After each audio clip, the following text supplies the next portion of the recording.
Hello, beautiful humans. Welcome to this week's episode of Beyond Motherhood.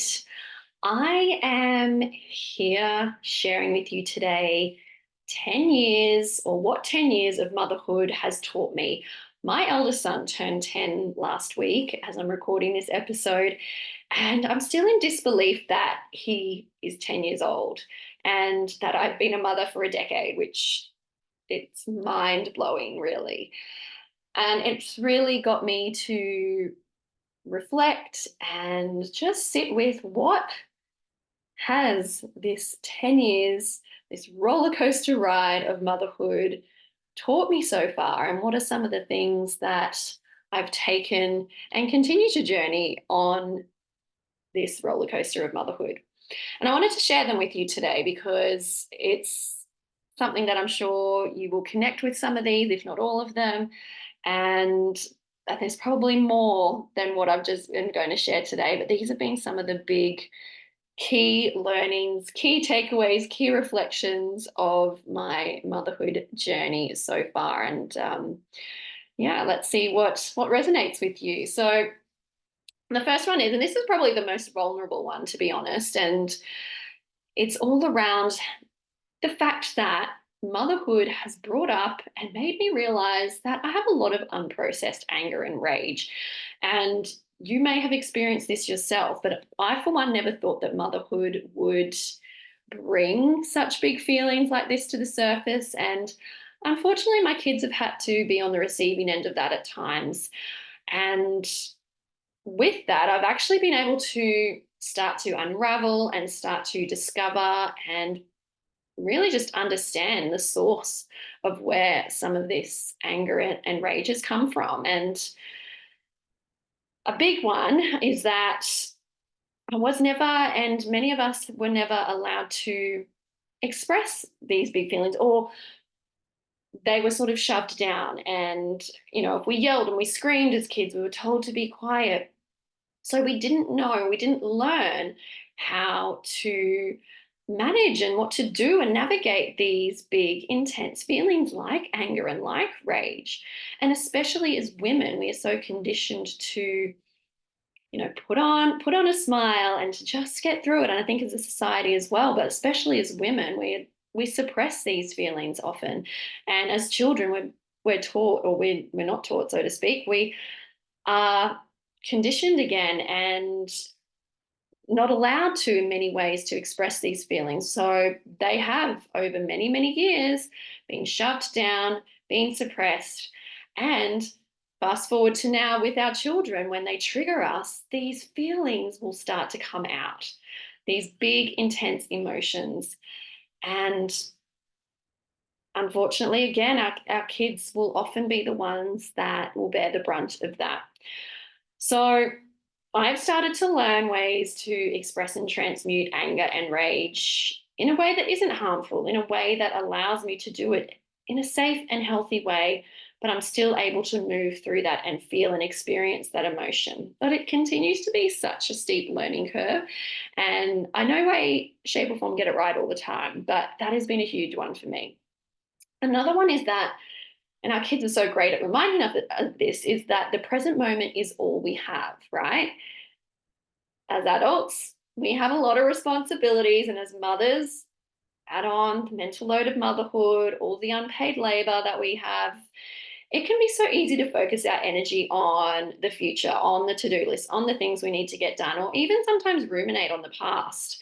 So we do forget to be in the present moment and to find the beauty of the present moment. And, this does have a large amount to do with the culture and the society we live in. We live in a hustle and grind, fast paced, hyper masculine culture, and that's just modern life.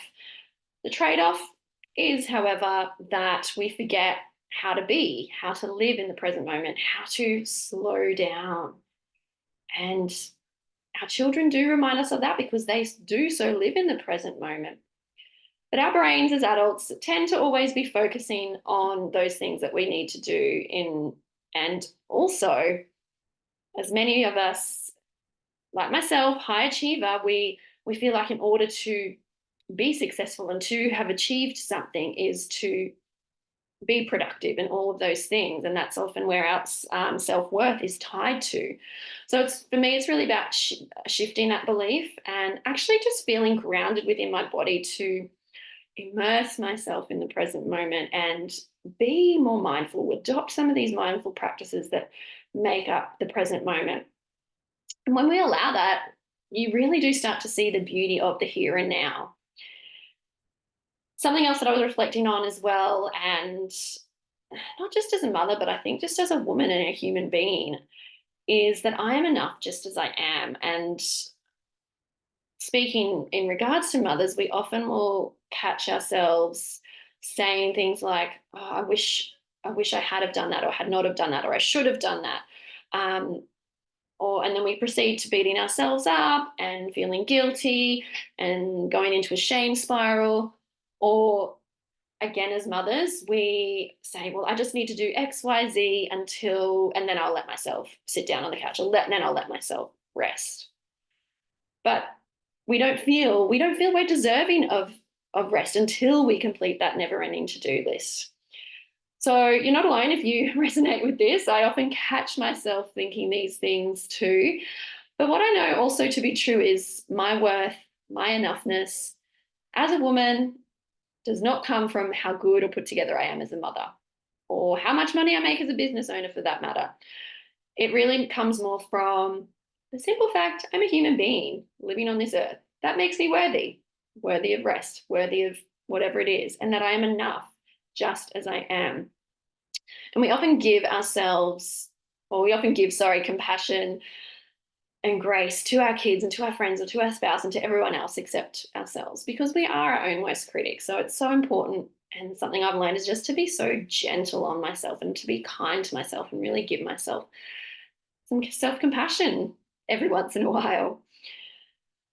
Something else that I was reflecting on, and that I've actually been reflecting on a little more recently as well, not only just because it was my son's 10th birthday, but is the fact that thinking positive doesn't quite cut it. And it's funny because I used to think that having a positive mindset was all I needed in order to make changes in my life, without actually realizing that I have a whole nother body below my neck and that my nervous system wiring and everything else stored in my body is such a key piece of the puzzle. So using phrases like, oh, it's going to be fine, or just dismissing how you're feeling and saying things like, oh, at least the sun is still shining, and all those sorts of words and phrases during a really freaking hard day of motherhood can actually make you feel worse. Should we practice gratitude? Absolutely. And it's something that I do every night. Gratitude, and we know gratitude and practicing gratitude can actually help to rewire your brain and the neural pathways in your brain. Similar with mantras, and I use mantras a lot. I sing mantras. Should we still use them to support us? 100%, because again, they help us to soothe our nervous system. They help to, again, create new neural pathways in our brain. But unless we're actually allowing ourselves to feel, to express, and to start to cultivate more of an internal safety within our bodies, positive thinking will only get us so far. So our mind and body really need to be working together in harmony. The next thing I was thinking about, and oh my goodness, this is such a journey as well, is that rest looks different than pre-motherhood. No sleeping past 7 a.m. here anymore. And even when I don't have my kids, my body clock's just like, yep, I'm awake, I'm up. Not that I really want to get out of bed, but I'm awake. I ain't going back to sleep. There is no sleeping till midday anymore, let me tell you. So resting has really had to be something I've had to redefine and what that looks like. And it's not just sleep. And even as a woman, let's face it, I really value my need for rest. Like, it's always been up there, but it does look a huge lot different now. So things for me that I class as rest and that help me to relax and to switch off my brain a little bit, stop overthinking, stop, all those things that I've previously spoken about with regard to how we're living in our heads so much of the day and so much of our lives, to be honest. Things that support me include reading a book before bed, reading like 10 minutes of one of the books, a nonfiction book. not fiction, non-fiction, purely for enjoyment. Sometimes rest will mean while my kids are watching a Bluey episode, I'm not up there cleaning the kitchen. I am sitting down with them without my phone. And whether I'm tuning into what Bluey is saying or not, I'm just sitting there resting and being with my kids. Sometimes it might just be going outside, standing in the sun, and enjoying the sunshine on my face and feeling that warmth and spending 1 to 2 minutes. That is rest. Because it's really these micro moments of rest that, along with, giving yourself permission, and for me, it's been giving myself permission to go to bed early without tidying up or without having the kitchen completely cleaned and everything in its place. And also doing things like fortnightly yoga classes that do support my mind, body, and soul, and also recharge me even when I feel like I'm running on fumes. So it's the micro moments of rest and all those other things that I'm doing to support my nervous system, to support the mind, body, soul harmony. So that is something that you may have to redefine because it might look different to you what rest could look like. But yeah, that has been a huge one for me because it's not always about sleep, because sometimes I'm so sleep deprived with my kids and I still find small ways that I can give myself rest throughout the day, even just for a few moments at a time. Another big one has really been thinking about no one else is like me. No one else is like my family. We are all different. Every family unit is different, looks different, whether you're a blended family, mum, dad, mum, dad, dad, whatever. Every family is different, and every person in that family is an individual and is a unique individual. Comparison can be such a cruel bastard, the thief of joy, and it's difficult when we live in the social media days where it can be easy to compare our lives, compare how we mother, and who we are because of the often highlight reel that we see shared on social media platforms. And then we can often feel like there's judgment that we're receiving from others. And it can often be people we're close with, whether that's friends or family, and whether that's judgment around how we parent, how our kids are acting, and what that means about us. And sometimes it's our own perception of what people are thinking about us without actually knowing. And it's also without people really knowing the intricacies of what may be happening behind the scenes of someone's life. So that can be a really, really challenging thing. But for me, it's been really staying true to who I am, defining my values, and being 100% okay with what people think or what other people are doing, despite the backlash that I might get, or despite it looking different to someone else's family. So that's been such a huge unfolding for me over the last 10 years. And we're all evolving. So, what my family structure looks like now, who I am as a person right now, might look different in 1, 2, 5, 10 years' time. So, we're always forever evolving and forever moving forward. So, just know for you and your family, you are unique, your family's unique, and can we be okay with that? And then, lastly, and if you've been in my world long enough, you're going to know, you have heard me speak about this. And so that is that my needs, my desires matter as well. There's a time that I really did feel really consumed by motherhood, particularly when our kids are younger. My kids are still young, but particularly in those sort of first 2 years of motherhood. And then when you have a second child and you're thrust into that again, that I really didn't know who I was at my core outside of that role. And I always wanted to be a mother. So I threw myself into motherhood, but I really didn't know who I was. And from my values, what my essence was, what I wanted to bring into the world, what I really enjoyed and wanted to, things that brought me joy, I suppose. So of course we have to prioritize our kids and make certain sacrifices for them. 100%, that's part of being a mum. And for me, when I did start to question who I was and what I wanted, and really how I wanted to live my life, and things that brought me joy, a sense of fulfillment, and once I started to do those things, I noticed how it started to actually trickle into how I showed up in motherhood and how my capacity to hold space for my kids and the joy that I started to feel in motherhood. And don't get me wrong, like there are days where it's not joyful, it's really hard. But from an overall perspective, it is more joyful. I feel like I can give more.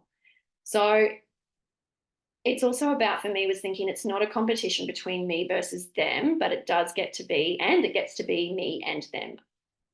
You know, they can both coexist. We don't have to be in this constant tug of war back and forth with our kids about whose needs or desires matter more, because they both do and they can both come together. But sometimes we have to balance the scales. They tip from one end and they tip to the other. So it's about continuing to lean into you and know that you are worthy of prioritizing yourself and exploring your desires and exploring the things that light you up and that give you that sense of fulfillment outside of motherhood, and being okay with that. So they are the main things that I have reflected on the last week, and I would love to know which one stands out for you, what one resonates for you. So you can go on to the Q&A of this episode and leave a few words or any other takeaways that you got from this episode. And I hope that my 10 years reflection of motherhood and what it has taught me has sparked something within you, whether you've done less than 10 years of motherhood, maybe you've done more. But it's always a beautiful way when our kids have their birthdays to reflect on that journey. And it was a really, yeah, a special time for me the last couple of weeks, and quite emotional as well, but beautiful. And I'm looking forward to the next 10 years, what they're going to look like. We're going into the preteen years now, so I got to strap myself in. Thanks, everyone. Enjoy the rest of your day, evening, morning, wherever you are in the world, and I will speak to you on the next episode. See you next time.